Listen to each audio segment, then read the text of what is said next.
네, 다음 BJ 마켓뷰로 이어가겠습니다. 이호석 PB 만나보시죠. PB님 안녕하세요.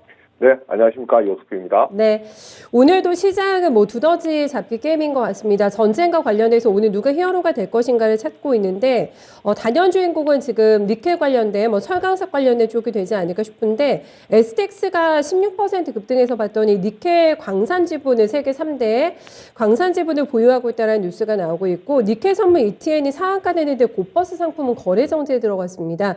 굉장히 요란하게 지금 니켈 관련주들이 움직이고 있어가지고 포인트 잡기 쉽지 않으실 것 같아요. 네, 이 부분 들어볼게요. 네, 우선 오늘 같은 경우에 뭐 니켈, 철광석 가격들이 지금 굉장히 많이 올라오고 있는 상황이고요.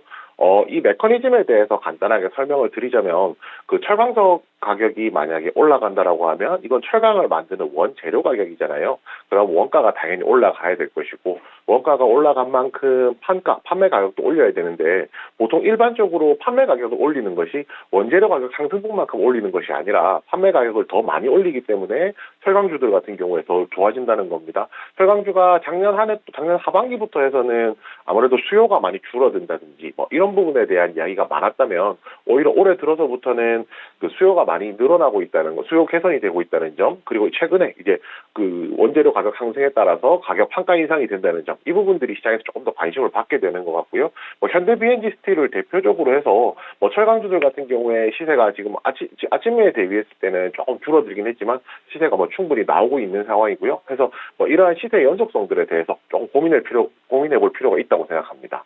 네, 말씀해주신 대로 개장 초반에 강했던 종목들이 음봉이 나오고 있고 제가 말씀드렸던 뭐 STX라던가 이런 종목들 관련주 찾기에 이제 나서게 되면서 종목의 확산이 나타나고 있기 때문에 확산되고 있는 종목들은 조금 더 시세를 봐도 괜찮을까요, 그러면? 네, 맞습니다. 네. 자, 시세의 연속성을 믿어야 되느냐, 믿으면 안 되느냐, 이 부분에 대한 고민이 좀 있을 수가 있는데요. 뭐, 대표적으로 말씀드리면은 어제 하한가 들어갔던 뭐, 효성 OMB나 이제 신성홀딩스를 기준으로 설명드릴 수가 있을 것 같아요. 아무래도 전일날 그만큼 수급이 많이 쏠리면서 상승한 종목들 같은 경우에는 다음날 시초가 부근 한 9시 반 정도까지 강력한 시세를 보이긴 하는데요. 상대적으로 지금 최근에 이제 시장이 안정적이지 않고 변동성이 크다 보니까 투자자들 입장에서도 이 종목을 계속 가져가는 것이 아니라 빠르게 차익 실현이 나오면서 좀 시세가 흔들리는 경향이 있습니다. 그래서 시세 연속성을 조금 뭐 믿기보다는 상대적으로 조금 지금 말씀드리게 되는 이런 단기에 이제 수급이 쏠리는 종목들 같은 경우에는 뭐 단기 조정해서 이제 정리하는 방향으로 조금씩 비중을 줄이는 방향으로 접근하시는 것이 훨씬 낫다고 생각합니다. 네, 알겠습니다. 지금 뭐 효성 OMB를 필두로 해서 설명을 조금 해주셨는데 국제 밀가격이 수출 타격 우려가 나오면서 6거래 연속해서 상한가가 났기 때문에 이런 부분들 의식하면서 종목들이 올라가는데 굉장히 급하게 지금 차익 매물이 나오고 있거든요. 뭐 미래생명자원은 11% 넘게 굉장히 빠르게 낙폭이 확대가 되고 있고 뭐 효성 OMB는 그나마 낙폭이 적은 종목입니다. 윗꼬리 달고 있는데 아직은 양봉 플레이가 나오고 있고 대동기어죠. 대동기어도 7% 넘어가는 하락을 어제 뭐 갑자기 혜성같이 등장했던 누보 같은 경우에도 시세가 짧게 나게 되면서 굉장히 빠르게 상승폭을 줄이고 있는 과정인데 제가 말씀드린 종목들이 다 거래가 붙어 있는 종목이거든요, 피비님. 요거 그럼 리스크 관리 빨리빨리 해볼까요, 오늘 장에? 네. 네. 우선은 이제 거래가 붙어 있기 때문에 아직까지는 추가적으로 상승 여력이 좀 있다라고 생각하고요. 그렇지만 시장에서 조금 뭐 생각해 볼 부분들은 이런 종목들이 시세가 오늘 상승하고 다음날 바로 다시 재차 상승하는 형태가 아니라 일반적으로 오늘 상승하고 며칠 조정 겪었다가 이제 다시 한 번 더 부각되는 이런 형태를 띠고 있거든요. 뭐 이런 부분에 대해서 좀 참고하실 필요가 있다라고 생각하고요. 뭐 전체적인 관점에서 본다라고 하면은 수급이 붙어 있는 종목들은 뭐 나이스하다라고 할 수 있지만 방금 앞서서 말씀드린 대로 이 시세가 연속적으로 이어지는 것이 아니기 때문에 이 부분에 대해서 좀 주의하실 필요가 있다고 생각합니다. 이렇게 표현을 해도 괜찮을지 모르겠는데 원자재 어떻게 보면 뭐 투기 잔치판이다라고 최근에 어떤 시장의 판도를 읽으시는 분들도 계시던데 저희가 뭐 지금 곡물 관련된 종목들 그리고 뭐 철강석 이런 쪽을 봐드렸습니다만 그 밖에도 굉장히 많잖아요. 유가라던가 전쟁 관련주 전반적인 대응에 대해서 팁을 조금 주신다면 지수가 굉장히 빠르게 낙폭을 줄이고 있기 때문에 어떤 자세가 조금 필요할까요? 네, 우선 뭐 제가 좀 중요하게 생각하는 포인트는요. 이러한 원자재 관련주들에 대해서 시장의 관심이 뜨겁기 때문에 당연히 시장의 관심이 뜨거울 때는 거기에 맞춰서 접근하는 게 맞다라고 생각을 합니다. 그렇지만 대신에 오히려 이제 그 시세가 나고 있는 상황에서 너무 많은 비중을 가져가시기보다는요, 비중을 조금씩 줄여가시면서 이제 그러한 수급이 쏠리는 종목에 대응하시는 게 필요하다고 생각하고요. 반대로 생각하면 지금 아직 최근에 이제 원자재 관련해서 시세가 많이 나오고 있기 때문에 오히려 반대로 뭐 최근에 코로나 관련된 리오프닝 관련된 종목들 같은 경우에는 시세가 좀 덜 나오고 있는 상황이거든요. 오히려 만약에 이쪽에서 수급이 빠진다라고 하면 수급이 건너갈 곳이 정해져 사실상 뭐 코로나 관련된 리오프닝 관련된 이쪽으로 시장이 쏠릴 가능성이 높기 때문에 뭐 급등하는 종목에 단기 매매에 있어서는 지금 제가 말씀드린 원자재 관련주, 조금 더 길게 본다라고 하면 리오프닝 관련주 이쪽으로 좀 나눠서 분산 투자하시는 거 권해드리겠습니다. 그러니까 자금의 이동이 나타나고 있는 겁니다. 전의 이동이 시작되고 있는 지금의 변화 흐름을 조금 포착을 해보면서 오늘 진짜 강하네요. 지금 바이오라던가 지금 게임주 쪽으로 굉장히 강하게 매수세가 이동이 되고 있는데 장 시작하고 얼마 안 됐는데 굉장히 바쁘게 움직이고 있는 시장의 변화 흐름 같이 포착해 주셨어요.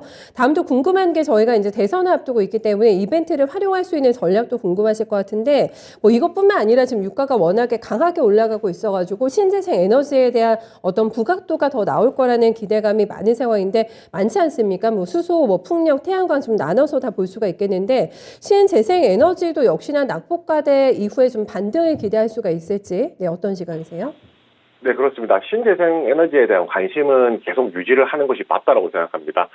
왜냐면 결국 지금 이 러시아 우크라이나 사태가 발발하고 나서 천연가스에 대한 의존도를 줄이기 위해서 신재생 에너지가 더 필요하다는 것이 전 세계적으로 유럽에서 그리고 전 세계적으로도 공감을 얻고 있는 상황이고요.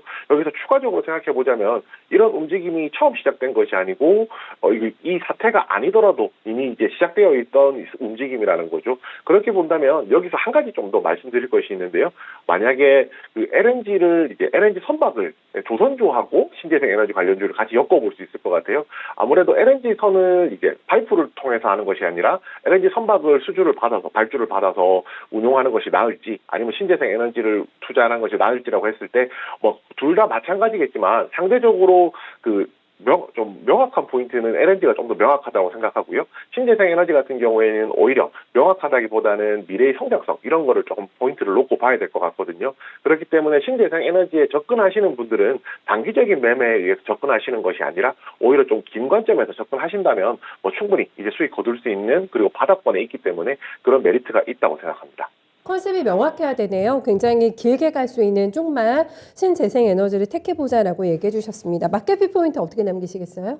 네, 본질은 바뀌지 않았으니 멀리 보자라고 말씀드리겠습니다. 본질이라는 것은 이번 지정학적 리스크가 발생하긴 했지만 그런 것들이 기업 가치를 변화시키는 내용은 아니거든요. 그런데 오히려 지금 아까 앞서서 말씀드렸지만은 낙폭 과대 종목들이 발생을 하고 있습니다. 시장의 이제 우려감 때문인데요. 그렇다면 반대로 생각했을 때 본질이 바뀌지 않았으면 그 종목들은 본질적인 가치를 찾아갈 것이고요. 그 찾아가는 시간이 얼마나 걸리느냐의 싸움이지 오히려 이제 가치는 분명히 찾아갈 것이기 때문에 지금 짧은 시선에서 보시는 것보다는 시선을 조금 더 멀리 놓고 멀리 보시는 전략으로 한번 접근해 보셨으면 합니다. 네, 해당되는 쪽이 말씀해 주셨던 지금 리오프닝이라던가 이쪽이 맞으신 거죠? 본질은 네, 바뀌지 맞습니다. 않았다. 알겠습니다. 중심 조금 더 잡으실 수 있으실 것 같고 결이 달라졌을까도 궁금하네요. 수선주가. 네, 어떤 종목 가지고 오셨어요? 네, JS 코퍼레이션입니다. 네, 이것도 리오프닝 관련주로 같이 볼 수 있는 종목인 거죠. 네, 그렇습니다. 리오프닝 관련해서 오늘 하나 소개해드리게 되었는데요. JS 코퍼레이션은 저희가 아는 게스, 마이클 코어스, 케빈 클라인, 코치 이런 이제 글로벌 핸드북 브랜드의 이제 ODM 업체입니다. 이 부분이 이제 ODM 관련해서 수익이 굉장히 좀 많이 나고 있다라고 생각을 하면 되는데요. 제가 아까 본질을 보아야 된다라고 말씀드린 부분 중에 하나가 결국에는 회사가 사업이 잘 되고 있으면 특별하게 문제가 되지 않는다는 것도 포함이 되거든요. 결국에 매출의 한 95% 정도가 수출에 의존을 하고 있고요. 그중에서 주요 수출국이 바로 미국입니다. 그런데 아시다시피 미국에서 전 세계적으로 보았을 때도 리오프닝 속도가 가장 빠르기 때문에 미국의 리오프닝에 따른 이제 핸드백이라든지 그 외 의료에 대한 수요가 계속 늘어날 것이라고 좀 예상을 하고 있고요. 이렇게 본다라고 하면 리오프닝 수혜주로서 굉장히 좋은 종목이라고 생각을 하고 있습니다. 특히 이제 제가 앞에 본질을 말씀드릴 때 실적에 대한 것도 말씀드렸는데요. 2022년 올해 이제 영업이익 같은 경우가 올해 영업이익 같은 경우가 죄송합니다. 다시 이야기할게요. 올해 영업이익 같은 경우가 808억이거든요. 그래서 전년 대비 한 32.5% 정도 늘어날 것이라고 예상을 하고 있습니다. 영업이익이 이렇게 늘어났는데 이 종목이 걱정했던 게 뭐냐면 작년에 영업이익이 거의 600% 정도 늘어났거든요. 그래서 영업이익이 그만큼 많이 늘어났으면 올해는 피크아웃 아니냐, 성장할 폭이 없는 것이 아니냐고 했는데 오히려 리오프닝과 관련해서 올해 영업이익이 더 늘어날 여지가 있다는 겁니다. 그렇다면 JS 코퍼레이션 같은 경우에는 리오프닝이라는 컨셉도 확실하고 그 다음에 실적이라는 이제 포인트도 확실하기 때문에 앞으로 투자하기에 있어서 굉장히 좀 매력적인 구간이라고 생각하고 있습니다. 네. 근데 주가가 많이 안 빠졌네요. 어떻게 접근을 해야 되는 건지 기대 수준이 얼마 보세요? 네, 우선 이제 아무래도 지금 이 종목에 대한 기대감이 당연히 있었을 거니까 주가 자체도 많이 밀리지 않았고요. 전 여기서 이제 2차 상승이 가능할 거라고 생각을 하고 있습니다. 오늘 좀 조정을 받긴 하는데요. 조정 시에 오히려 매수하기 좋은 시점이라고 생각하고요. 매수가는 현재가, 목표가는 전고점 부근인 29,000원, 손절가는 61선과 121선 이탈하는 22,000원으로 정했습니다. 네, 12% 네, 수익에 도전해 보겠습니다. 말씀 잘 들었습니다. 네, 감사합니다. 네, 전쟁과 코로나에 많이 괴롭힘을 당했는데 언젠가는 종식이 됩니다. 이제는 그 다음 스텝을 좀 생각해 보셔야 된다고 하고요. 거기에 걸맞는 종목이 될 거라고 하는데 JS 코퍼레이션이 굉장히 강하네요. 네, 강설 체력을 보여주고 있는 종목인데 전고점 28,700원, 300원 보태면서 네, 29,000원까지 목표가 잡아주고 있습니다. 이호석 PB 만나봤습니다.